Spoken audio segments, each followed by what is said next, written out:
Hey guys, once again welcome to my YouTube channel. My name is June, as you all know, and I want to take this opportunity to thank all my new subscribers. Welcome so much to my channel, and to my returning subscribers, thank you so much for your support, for your love. Yeah, thank you so much. So for the new subscribers, I'm June, and I normally talk about mental health awareness. I also talk about sexual gender-based violence and GBV too. And I do write a lot of poems. I'm a writer. I've written a lot of poems about depression, poems about sexual gender-based violence, poems about and I also do some cooking vlogs. Yeah, I really love cooking. And so welcome, feel at home. For any question or any burning issue, kindly don't hesitate to reach and to me, and thank you for your support. So today, guys, I came with this topic that actually people don't want to talk about. People don't want to talk about this completely. And I feel like the society has failed somewhere. And I feel like the parents, African parents, yeah, they have failed somewhere. People don't talk about LGBTQ, yeah. Today I want to talk about LGBTQ and what does LGBTQ mean, for those who are new in this or for those who don't know about it. LGBTQ, L stands for lesbians, G stands for gays, LGB stands for bisexual, T stands for transgender, and Q is the keyword. So like those who are, question mark. So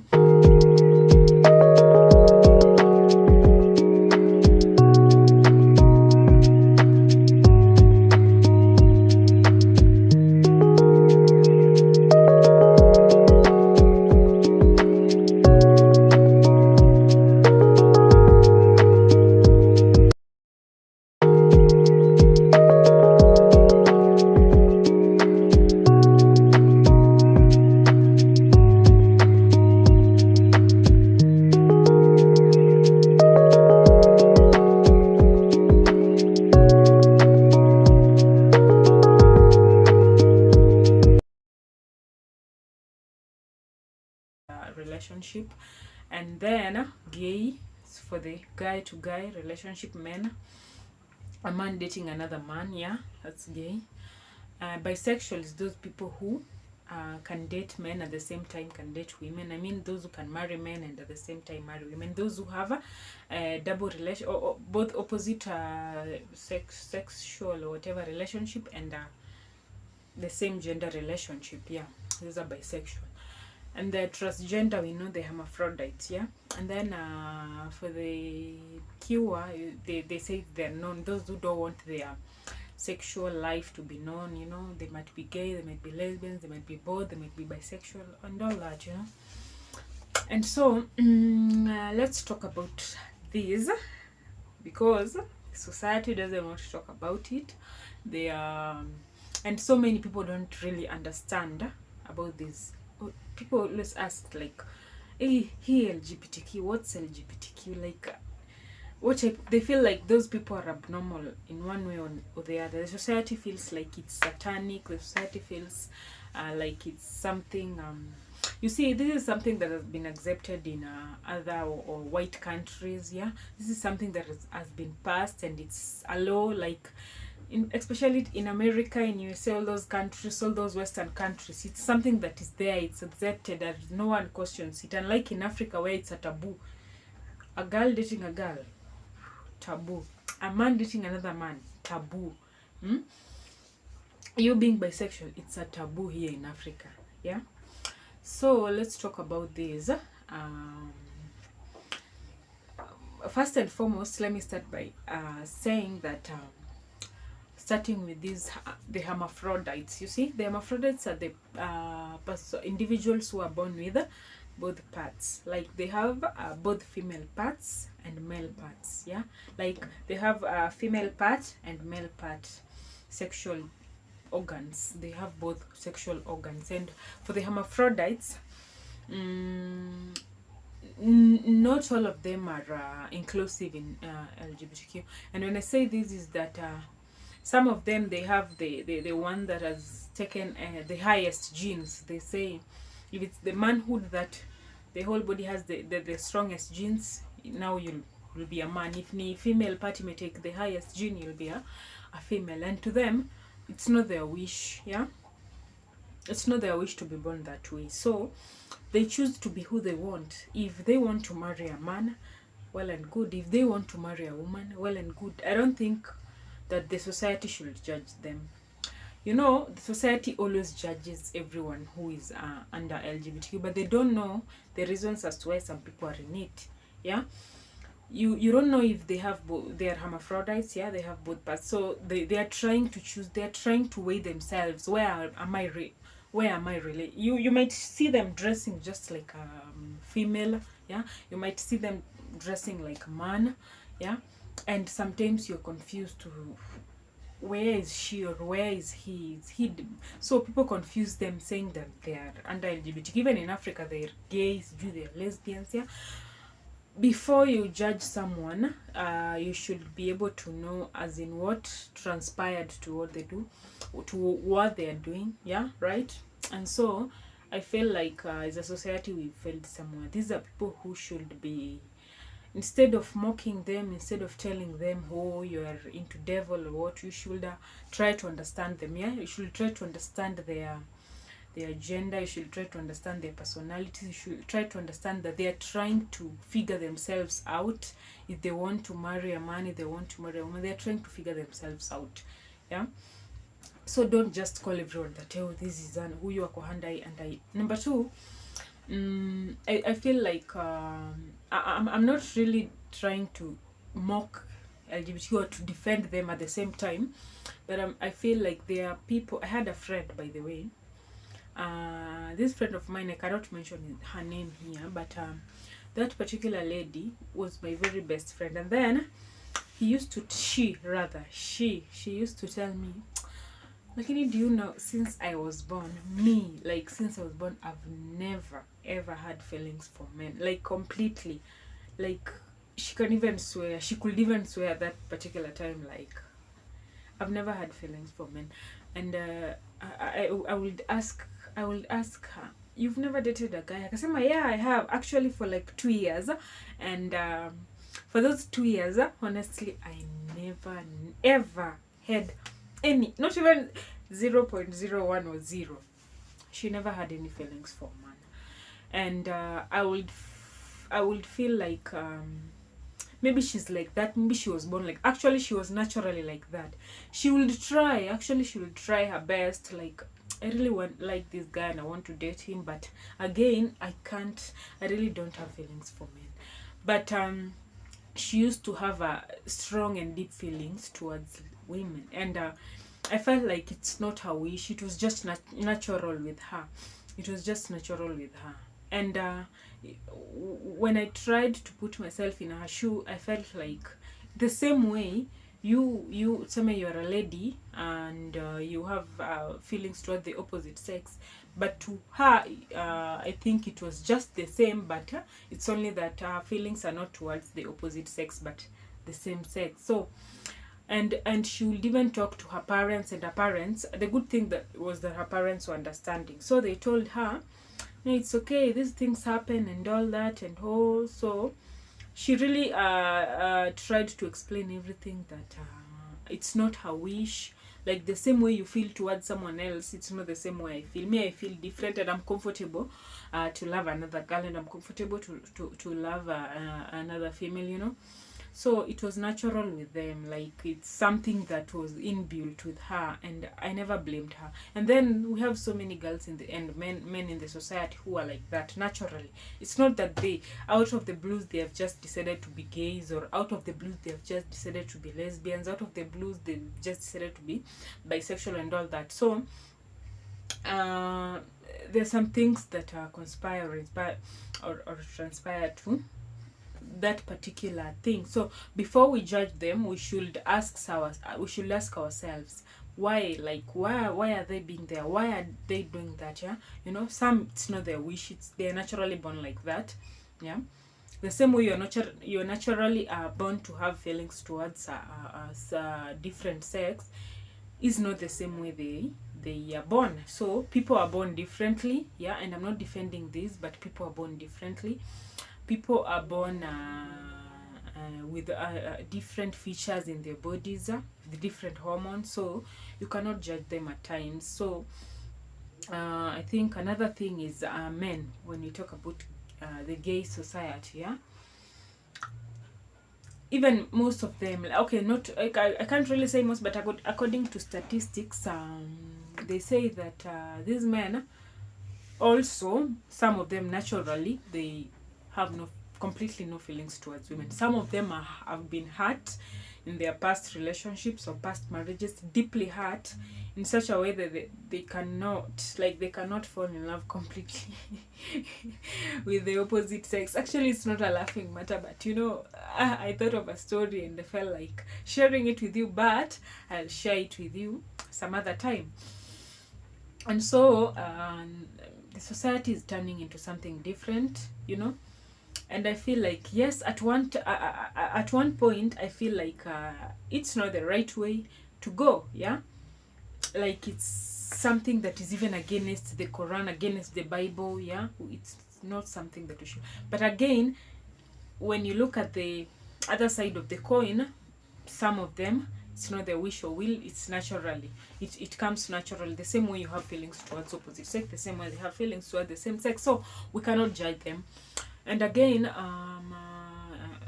and yes, in Africa it's not legalized yet. We had this debate in Kenya the other time, and I remember it was discussed in court, and they wanted it to be passed, to be I don't know, a bill, I don't know, to be discussed. I don't know how it went, but I am not supporting it, yeah. But me, I urge the society to look at both sides of the coin. That at one side, yes, it's wrong according to the Bible, according to the African traditional cultures, etc., and all that.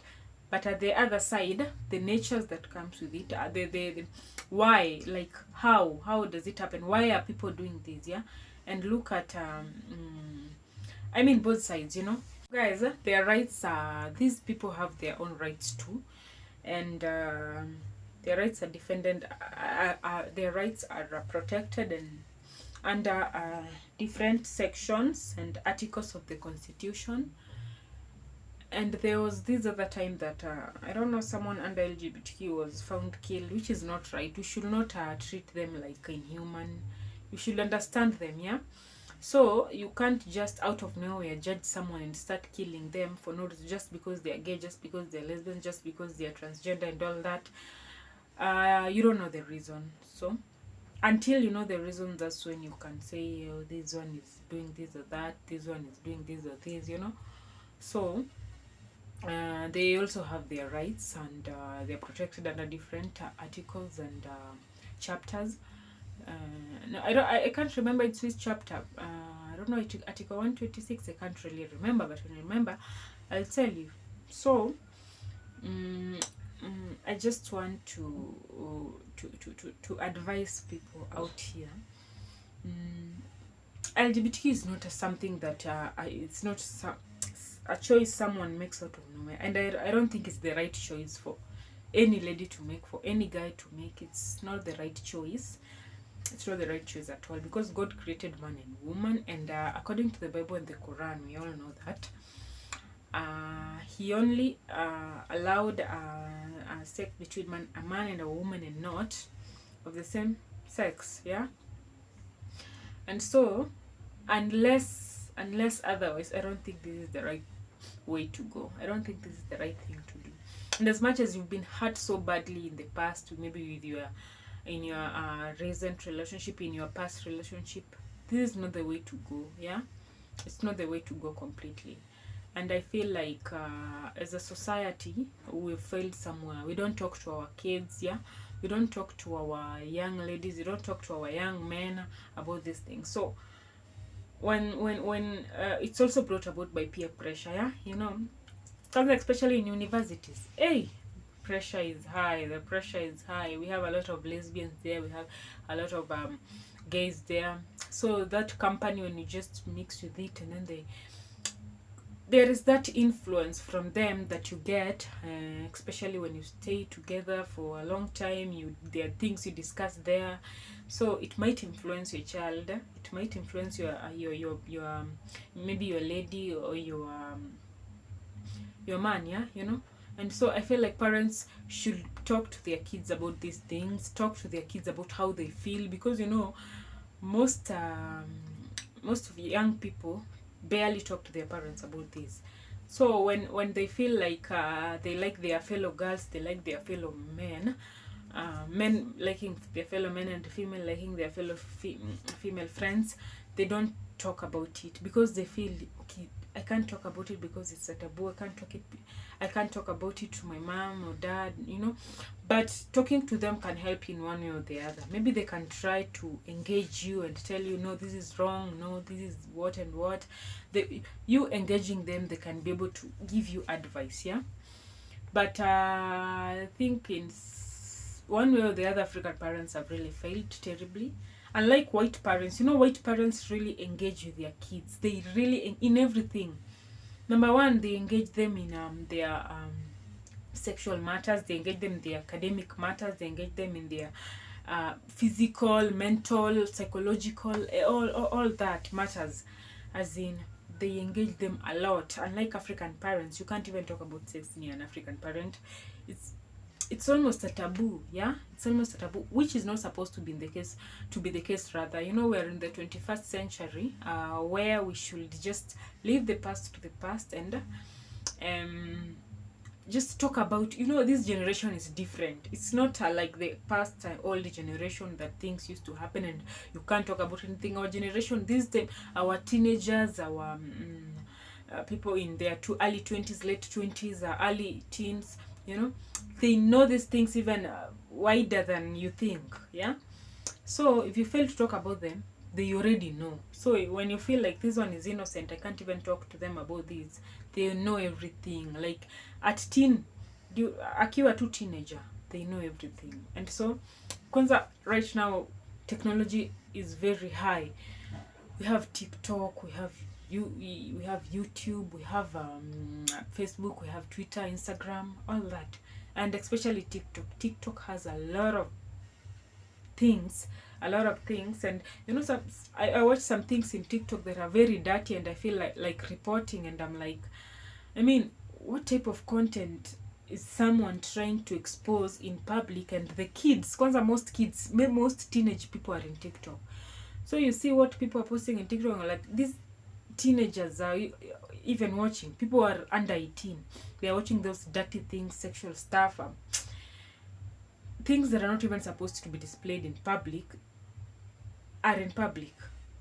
And you know, these are the things that have led to our teenagers and our youths dipping themselves into LGBTQ, into early pregnancies, into teen pregnancies, into dirty prostitution and all that. They have dipped themselves into it because of these social media platforms, which are not even reported. Kwanza, such videos should be reported. How can you display a dirty video in public and teenagers are watching, people around 18 are watching, and parents are just leaving their kids, exposing them to all this TikTok stuff, exposing them to all that, and they really tend to know a lot. Parents don't even know the platforms in their phones that or computers that these kids go into. These kids do a lot in the phones. They do a lot. If one day you could just investigate what your kid usually do in the phone, you'll get shocked. You won't even believe they're under 18 or under 15. They know a lot of things that you won't even imagine. Sorry. A lot of things that you won't even know. This kid at their age, they know. Yeah. And I feel like African parents should talk to their kids about this, should talk to their kids about everything. Just talk to them. In my past video, I spoke about teen pregnancy, yeah? And I even said that parents have failed. They're not especially African parents, they barely talk to their kids about sex. They barely talk to their kids about condoms. They barely talk to their kids about prevention and STIs and all that, which has led to a lot of teen pregnancy, a lot of dirty things happening behind the behind their scenes, you know. And so I feel like as African parents, we should be able to talk to our kids about these things. It's high time that we change our roots, our routines, that we should change our cultures, leave alone about the traditional African society. Technology is so high right now, and we should talk about these things to our kids, and we should engage them more and more. Engage them, just engage them, tell them, how do you feel? Yeah, you know, do you have a boyfriend, do you have a girlfriend? That's when you know if they're dating their fellow girl or their fellow, you know, the opposite sex, you know. And I think once we as Africans, and you as African parents, start talking about this to your kids, they learn that I think mom or dad is trying to understand me. I think they're trying to know a lot about me. I think they're trying to know me better. Yeah, I think I should open to them about this or that. Yeah, so when you engage your kid in such things, they tend to tell you the truth. Now you'll know. At least you can have a gap, you know, to give your opinion, or to advise them in one way or the other, or to tell them this is wrong or right, yeah, or to tell them how to go about it, you know. But because we failed, now we have started mocking our teenagers and our youths who are in LGBTQ. We started mocking them, telling them that it's devilish, it's satanic, telling them that, I don't know, you're following the whites, the Western countries, I don't know, it's a big sin that you should be killed. No, talk to them. You have already failed by not talking to them, not engaging them in these things, and it's too late now to mock them. You cannot mock them because you failed to engage them in conversations that should have been spoken about early, yeah. And so it's high time that African parents should change their tactics. It's high time that African parents should sit their youths and talk to them about everything, about sex, about LGBTQ, about all that, transgender, gay, lesbian, bisexual. Talk to them about everything. Talk to them. Tell them, are you into this really? Are you ready for this? And all that. Just engage them more and more. And the more you engage them, the more you'll know your kid, the more you'll know your child, the more you'll know. Hautakuja kushtuka baadaye, like you won't be shocked later. Like you're shocked. What? I can't believe that my boy is gay. I can't believe that my girl is a lesbian. I can't believe that my younger lady is bisexual. I can't believe that my younger man is bisexual. And you'll be shocked at the last minute just because you never engaged them. So I feel like you should engage them more and more. And in most cases, they'll tell you the truth. But if you become unruly and strict, the youths won't tell you. Your youths won't tell you everything about them. So, guys, I think it's high time. We should talk about these. Sisters talk to their sisters, brothers talk to their brothers, brothers talk to their sisters, and vice versa. Yeah, and we should engage talk as families, engage more about how you feel, what you like, and with this, I believe we'll get to understand the society we are living in. We'll get to understand our youths more and more, and I believe this generation that we're living is a different generation, so we can be able to control them, and we can be able to, you can be able to control them in all natures. So thank you so much, guys, for watching up to the end, and I really appreciate you all. So till next time, bye. Thank you.